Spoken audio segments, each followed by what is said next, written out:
Ya, puji Tuhan, pada malam hari ini kita kembali di dalam fellowship kita, dan biarlah Allah selalu menolong, membimbing kita melalui firman-Nya. Dan tidak terasa, ya hari ini hari Jumat, dan Jumat depan kita sudah merayakan Jumat Agung, dan hari Minggunya kita merayakan Paskah, peristiwa yang sangat besar di dalam sejarah kekristenan kita, dan kita sebagai umat percaya yang hari ini boleh melihat karyanya meskipun 2000 tahun yang lalu, tetapi memiliki impact, memiliki pengertian, dan meneguhkan akan panggilan kita, iman kita, tetap teguh percaya kepada Kristus, dan janjinya ya dan amin bagi kita semuanya. Dan pada malam hari ini, salah satu yang dibahas adalah tentang 7 perkataan salib. Ya, untuk saya mereview kembali hari ini tentang 7 perkataan salib yang kelima di dalam apa nih? Di dalam urutannya. Kalau kita boleh saya mereview kembali, yang pertama adalah, ya Bapa, ampunilah mereka sebab mereka tidak tahu apa yang mereka perbuat. Itu yang pertama. Yang kedua, sesungguhnya hari ini juga engkau akan bersama-sama dengan aku di dalam Firdaus. Itu yang kedua. Yang ketiga dikatakan, Ibu, inilah anakmu, inilah ibumu. Sedangkan yang keempat, Eli Eli lama sabachthani. Itu yang keempat. Sedangkan yang kelima dikatakan, aku haus. Yang keenam, sudah selesai. Yang ketujuh, ya Bapa, ke dalam tanganmu kuserahkan nyawaku. Bapak sekasih Tuhan, memang dikatakan sangat pendek sekali, dikatakan aku haus, ya. Dan kalau kita boleh melihat di dalam teksnya, ya di dalam teksnya itu tercatat di dalam Yohanes pasal yang ke-19, ya, ayat yang ke-28, kalau saya boleh bacakan, dikatakan demikian. Sesudah itu Yesus tahu bahwa segala sesuatu telah selesai, berkatalah ia supaya genaplah apa yang tertulis di dalam kitab suci. Aku haus. Di situ ada suatu bekas penuh anggur asam, maka mereka mencucukkan bunga karang yang telah dicelupkan ke dalam anggur asam pada sebatang hisop, lalu menunjukkannya ke murid Yesus. Yes. Dan kalau kita boleh melihat di dalam teks ini, ya dikatakan aus ini hanya tercatat di dalam Yohanes saja, Injil apa ini, Injil Yohanes. Tetapi sebelum masuk ke situ, saya coba apa ini melihat di dalam sisi Injil yang lain. Bahkan kalau kita lihat juga bahwa dikatakan Yesus haus, ya tentara Romawi berusaha memberikan apa ini, memberikan anggur asam. Tetapi kalau kita boleh melihat yang tidak tercatat di dalam Injil Yohanes, ya, dikatakan tentara Romawi itu pernah memberikan anggur, ya. Coba kita buka apa sih maknanya sebelum kita masuk di dalam apa ini, di dalam ini tema kita tentang aku haus. Kita buka di dalam Matius pasal yang ke-27, ya, Matius pasal yang ke-27 ayat yang ke-33 sampai yang ke-35 dikatakan begini. Maka sampailah mereka suatu tempat yang bernama Golgota, artinya tempat tengkorak. Lalu mereka memberi dia minum anggur bercampur empedu. Setelah ia mengecapnya, ia tidak mau meminumnya. Sesudah menyalibkan dia, mereka membagi-bagikannya pakainya dengan apa? Membuang undi. Dan ini juga tercatat juga di dalam Markus pasal yang ke-15 ayat yang ke-22 sampai 24. Ya, dikatakan kalau tadi dikatakan empedu, di dalam Markus itu bercampur dengan mur, ya. Tetapi yang kita mau lihat di sini adalah ketika ada pemberian daripada anggur oleh tentara Romawi ini, Yesus itu apa? Menolak, ya. Yesus menolak. Ya. Kenapa sih dikatakan Yesus itu menolak apa yang diberikan oleh apa ini, oleh tentara Romawi ini? Bahkan kalau saya boleh mencatat secara kronologi, ya, secara kronologi tentang bagaimana peristiwa Yesus di dalam apa ini disalibkan, ya. Kalau kita melihat di pertama dikatakan bahwa, ya, dia sudah ditawan, ya. Yesus ditangkap, ya, ditawan sejak beberapa apa nih sebelumnya, hari sebelumnya juga, ya, bahkan tidak diberi minum atau makan apapun. Bahkan kalau kita boleh melihat juga ia digiring ke sana kemari, ke Mahkamah Agung, ke Pontius Pilatus, kepada Herodes, dan bahkan kembali lagi ke mana nih? Ke Pontius Pilatus, ya. Bahkan setelah itu Yesus dicambuki dan dipukuli, bahkan memakai mahkota duri. Ya, bahkan dia juga harus memikul salib yang cukup berat, yang berjalan di dalam perjalanan salib itu kurang lebih 1 kilometer. Bahkan besoknya dikatakan dia disalibkan sekitar pukul 9 pagi. Itu tercatat di dalam apa? 15 Markus 15 ayat yang ke-25. Kalau kita boleh melihat di dalam kronologi ya, peristiwa penangkapan Yesus, ketika Yesus mulai diadili, bahkan ketika dicambuk, dikasih ini semuanya, kalau kita boleh melihat, ternyata tentara Romawi ini berusaha ya memberikan apa nih, memberikan dikatakan tadi anggur bercampur dengan empedu, ya, anggur bercampur dengan apa ini, dengan mur, ya. Secara manusia, ya, secara manusia seharusnya Yesus itu menerima, ya. Secara badani, secara manusiawi, Yesus itu menerima, ya. Tetapi kenapa Yesus itu menolak? Ya, menolak. Ketika saya coba menyelidiki ya, ternyata ya, menyelidiki ternyata kenapa Yesus itu menolak? Ya, kalau kita boleh melihat secara harafiah ya, secara harafiah minuman artinya anggur bercampur dengan mur, anggur bercampur dengan apa ini? Dengan empedu ya. Dikatakan bahwa secara harafiah ya, minuman ini itu sama seperti obat bius ya, obat bius mengurangi rasa apa ini, mengurangi rasa sakit ya. Bahkan dikatakan juga bahwa orang-orang perempuan-perempuan Yerusalem pada waktu itu ya, minuman ini itu biasa dibawa oleh perempuan bagi mereka yang mengalami apa ini, mengalami hukuman salib ya. Karena kita juga harus melihat bahwa hukuman salib ini adalah hukuman terberat, yaitu berbicara tentang bukan hukuman berbicara masalah kriminal, tetapi berbicara hukuman pemberontakan terhadap apa ini, terhadap Romawi pada waktu itu. Artinya orang-orang Yahudi ya yang ingin memberontak, ingin membebaskan, ingin memerdekakan bangsa Yahudi pada waktu itu yang di dalam jajahan Romawi pada waktu itu, hukumnya yang terakhir adalah bagaimana mereka mengalami hukuman salib. Bahkan kalau kita boleh melihat tentang ketika Yesus ya di hadapan apa ini suruh memilih, masyarakat Yahudi suruh memilih antara Yesus Barnabas atau Yesus sebagai Mesias, mereka memilih Barnabas dan ternyata Barnabas ini adalah dia sebagai seorang pemberontak ya dalam tanda kutip secara nasionalismenya itu ingin memerdekakan bangsanya dengan caranya mereka, tetapi akhirnya gagal dan mereka mengalami hukuman salib pada waktu itu ya.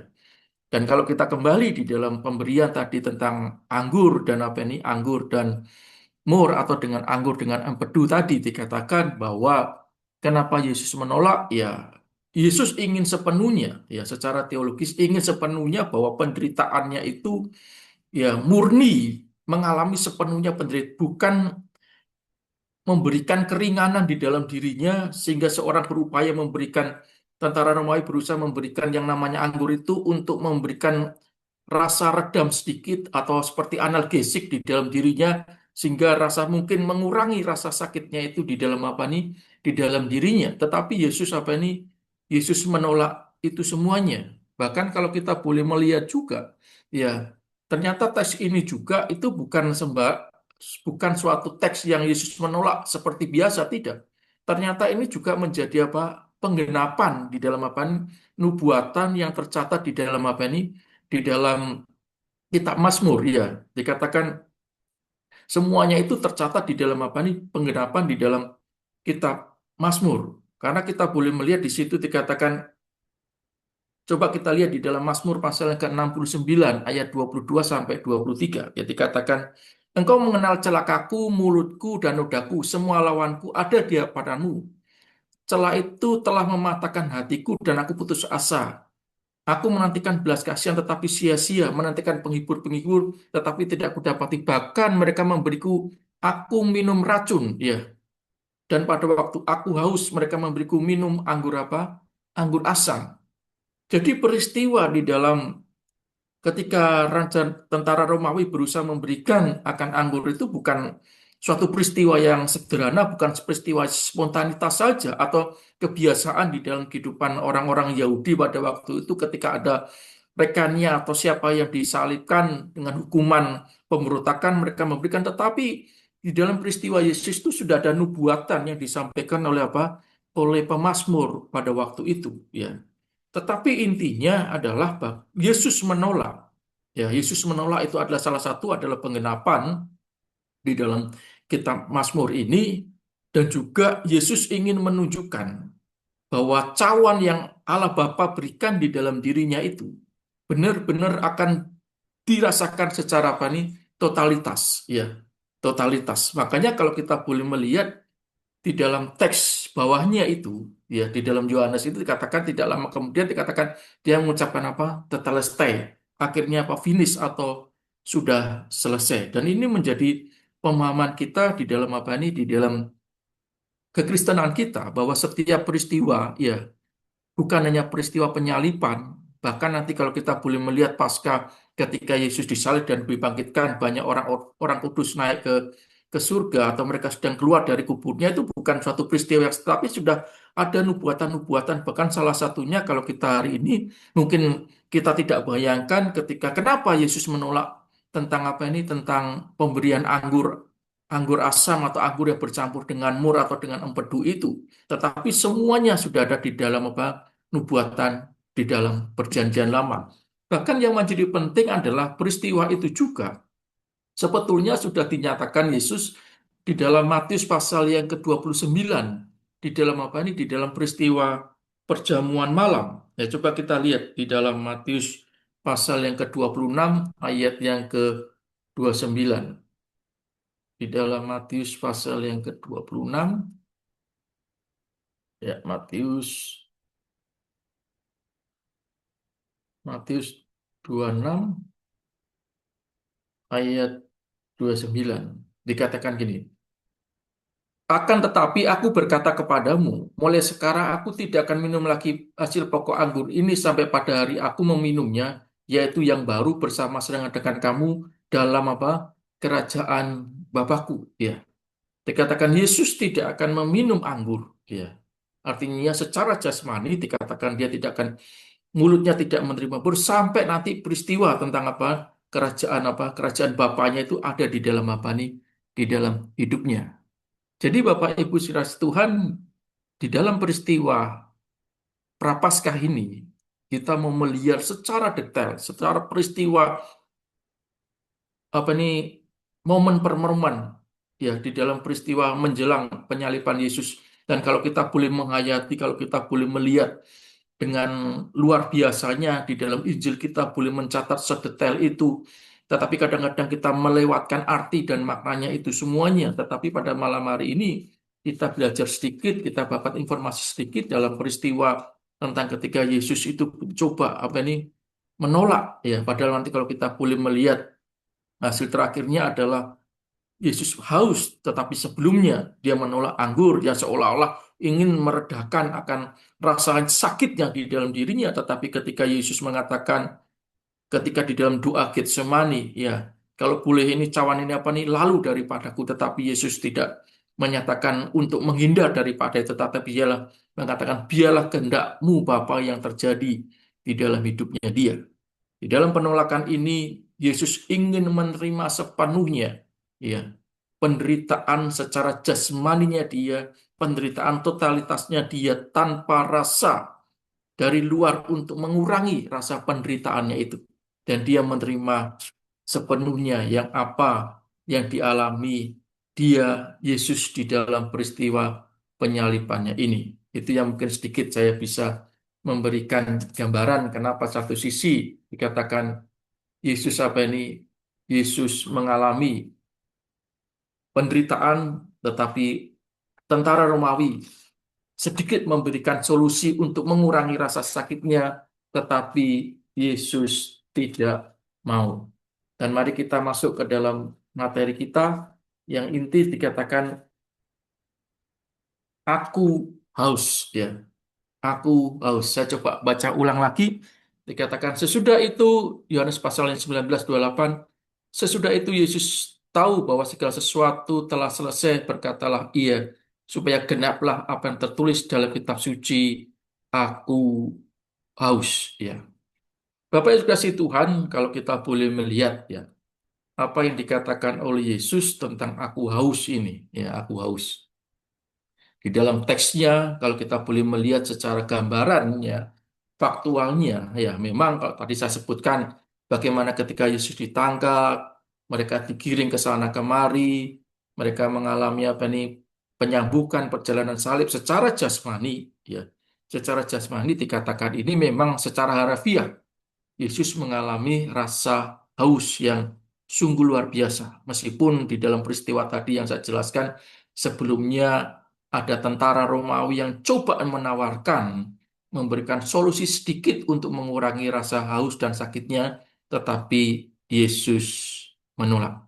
Ya, suatu peristiwa kemanusiaan yang sungguh luar biasa, dan dikatakan bahwa di dalam peristiwa ini juga kita boleh melihat ya, ada sesuatu yang sangat penting ya.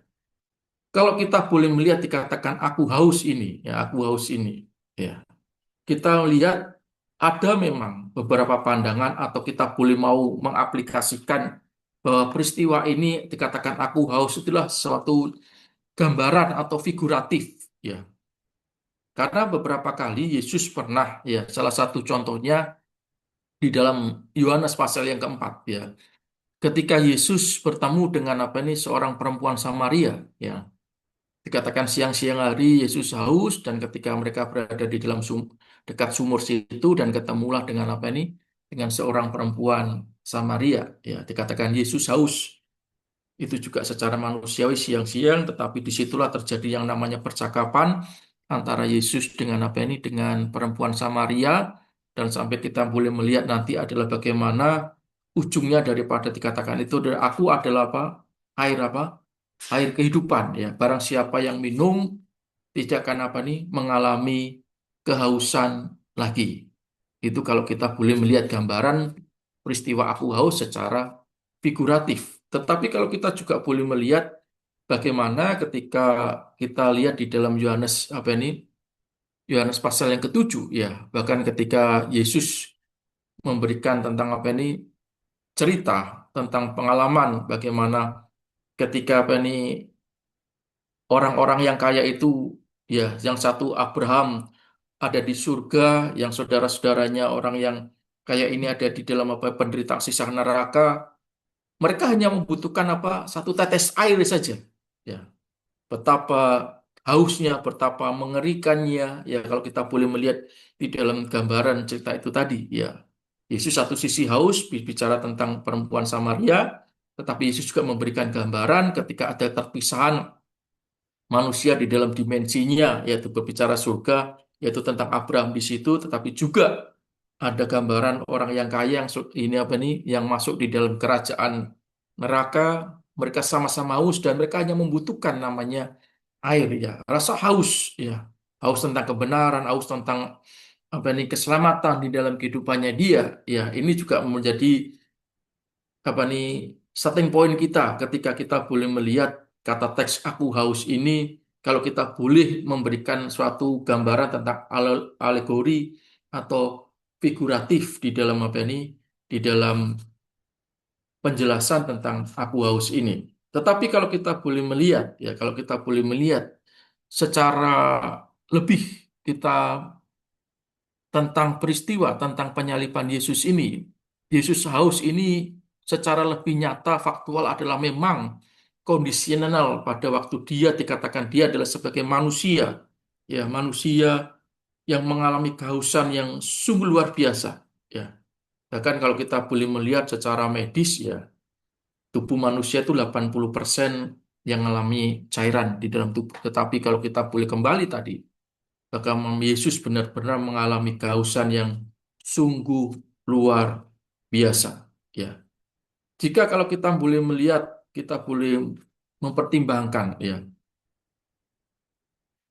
dikatakan memang Yesus haus ini memberikan suatu kenyataan di dalam kehidupannya bahwa dia betul-betul membutuhkan yang namanya pertolongan di dalam kehidupannya dia.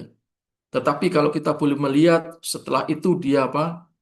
Boleh apa dikasih apa ini anggur asam di dalam hidupnya dia dan tidak lama kemudian dia mengatakan apa tetelestai artinya sudah selesai ya dikatakan di sini apa penderitaan yang dialami dialami Yesus bukan karena semata-mata ia ingin menderita, tetapi karena kehendak Allah yang telah menetapkan penderitaan itu sebagai tujuan kedatangannya. Ya. Dengan kata lain, penderitaan tersebut bukan merupakan sebuah penderitaan yang sengaja direkayasa untuk menarik simpati orang. Ya. Penderitaan ini memang suatu rencana Bapa di dalam kehidupan daripada Yesus. Dan ketika dia harus datang ke dunia dengan segala penderitaannya yang sungguh luar biasa dan harus semuanya tergenapi di dalam hidupnya dia, bahkan dia nantinya sampai mati di kayu salib. Suatu peristiwa yang sungguh luar biasa. Ya. Dan ini juga gambaran di dalam kehidupan kita.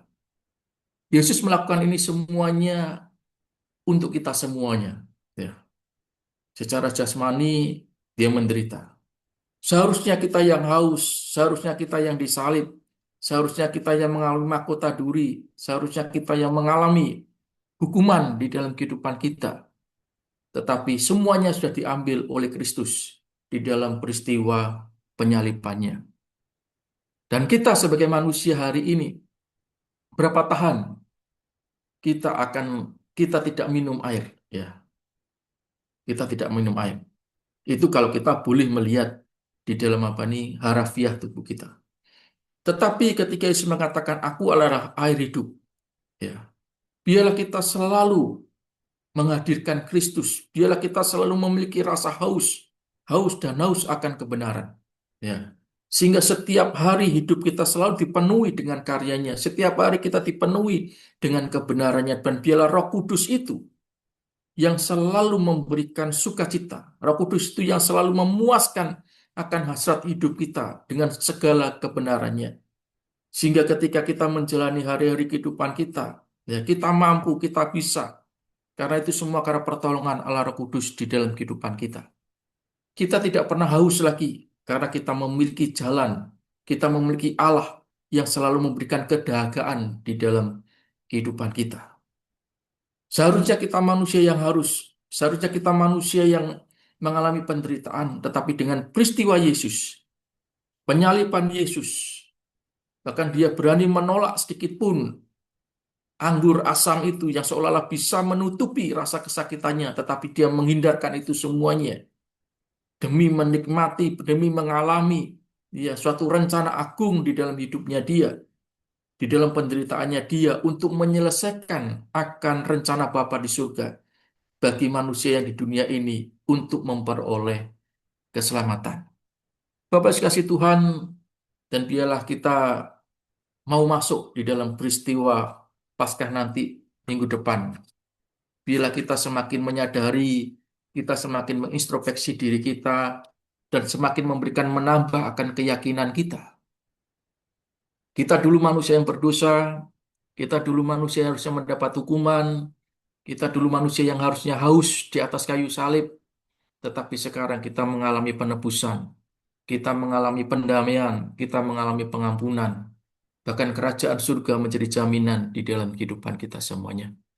Dan biarlah diri kita mempersiapkan baik-baik menjelang akan peristiwa Jumat Agung, Paskah, dan ketika kita menikmati perjamuan suci di Jumat Agung, ketika kita mengangkat akan roti dan anggur itu, menandakan inilah Immanuel, bagaimana darah dan tubuh Kristus menjadi bagian di dalam kehidupan kita, menjadi persekutuan yang indah.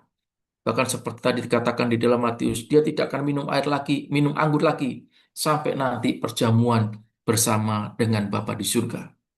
Kalau setiap bulan atau setiap minggu sekali atau setiap 3 bulan sekali atau nanti ketika kita mengalami di hari Jumat Agung, kita mengalami perjamuan suci. Tetapi nantinya kita juga akan perjamuan suci besar di dalam kerajaan surga bersama dengan Bapa kita, bersama dengan Yesus sebagai Tuhan dan Juru Selamat kita.